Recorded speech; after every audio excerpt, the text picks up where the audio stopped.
Assalamu alaikum wa rahmatullahi wa barakatuh. Mafatatao ve izany Université Al-Azhar Sharif zany. Ovina izy io niorina tamin'ny fotoanan'ny fitondrana iza izy niorina. Inavy ireo faculté misy ao anatin'izany Université Azhar Sharif zany. Ireo mpianatra mandranto fianarana ao anatin'izany Université Azhar Sharif zany.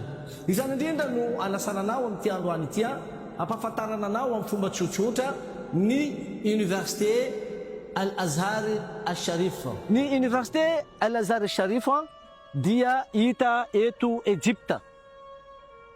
Izay ao anatin'ny renivohitry ny Egypta mihitsy no misy azy eto Le Caire. Naorina izany Université Azhar Al-Sharif zany tamin'ny fotoan'andron'ny Daoula Fatimia ary tamin'ny faha-efatra amby roapolo ny Jamadul Oula taona 713 Hijria no nametrahana vato fehizoro ny fananganana zany Université Al-Azhar Sharif zany, izay mifanandrify amin'ny taona 970.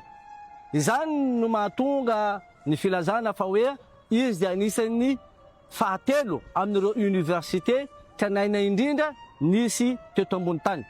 Izany hoe tsy tamin'ireo firenena islamika fotsiny fa teto ambony tany mihitsy, satria efa mahatratra ary fotoana mahery no nisiany ity Université Al-Azhar Sharif ity. Fandaharantsika ahafantatra makasikasika ny momba ny ireo faculté misy ao sy ireo mpianatra izay mianatra sy mandranto fianarana amin'izany Université Azhar Sharif zany.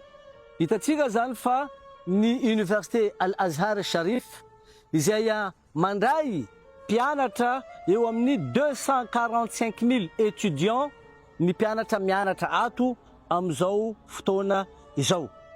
Izay avy amin'ny ireo firenena rehetra maneran-tany, na avy any Afrika zany, na Azia zany, na Europa zany, na Australia, dia hita ato avokoa mandranto fianarana ato. Eny na ny malagasy aza dia misy mpianatra mandranto fianarana ato amin'ity Université Al-Azhar Sharif ity. Ary ato ihany koa dia ahitana faculté izay miisa 270 be zao. Hita ato avokoa ireo karazana faculté rehetra izay misy amin'ny université hafa ireny. Indraindray manko tsika toa alam-panay hoe rehefa mandeha mianatra any amin'ny Université Al-Azhar io dia mianatra momba ny kolotsaina arabo fotsiny ihany, na koa mianatra momba ny teolojia islamika fotsiny ihany. Tsia, hita ato avokoa na ny médecine aza, na ny économie, na droit international, na resaka computer, na électronique, na construction bâtiment, rehetra dia misy ato avokoa ny sampam-pianarana rehetra. Izay anisan'ny mampiavaka an'ity Université Al-Azhar ity. Ary izy koa indraindray dia mandray ireo formation maro samihafa. Anisan'izany ohatra ny formation n'ireo imam na prédicateur maneran'ny vazantany.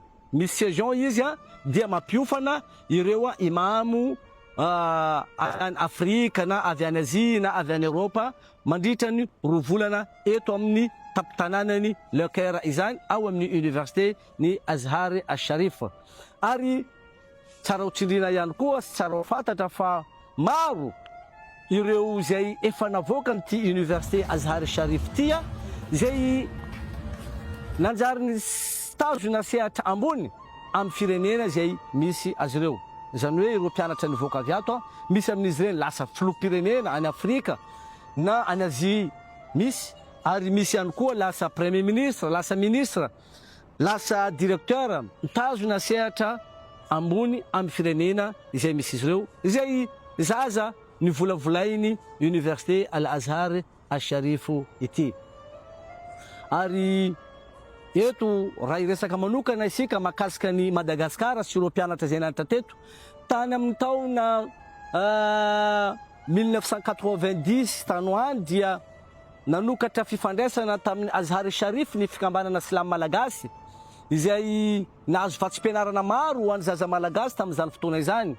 Ary taty ny des années 2000 taty dia natratra zato eo ny isan'ny zaza malagasy nianatra tato amin'ny université Al Azhar Sharif ity. Ary efa navita fianarana izy ireo, sasany amin'izy ireo nandeha nipetraka ivelan'i Madagasikara, sasany amin'izy ireo kosa niverina a Madagasikara, fatatsika izy rena eny anivon'ny fiarahamonina misy atsika eny. Ary amin'izao fotoana itenenatsika zao amin'ity taona 2025 ity dia misa eo amin'ny 10 eo zany zareo mpianatra malagasy mianatra ato amin'ny université Al Azhar Sharif, izay manaraka sampam-pianarana maro samihafa izay nisafidin'izy ireo.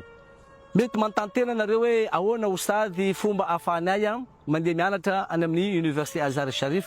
Izo io efa mametraka fifandraisana ny université Al Azhar Sharif sy ny fikambanana L2M. Raha liana ianao tia hiditra hianatra aty andrato fianarana amin'ny université Al Azhar Sharif aty Egypte, dia manantona ny bureau-ny L2M na koa manantona mivantana any amin'ny ambasadiny Egypte fa mety ho moramora aminanao ny ahazo information marim-pototra ny fomba ahafahana miditra mianatra aty amin'ny université ny Azhar Sharif.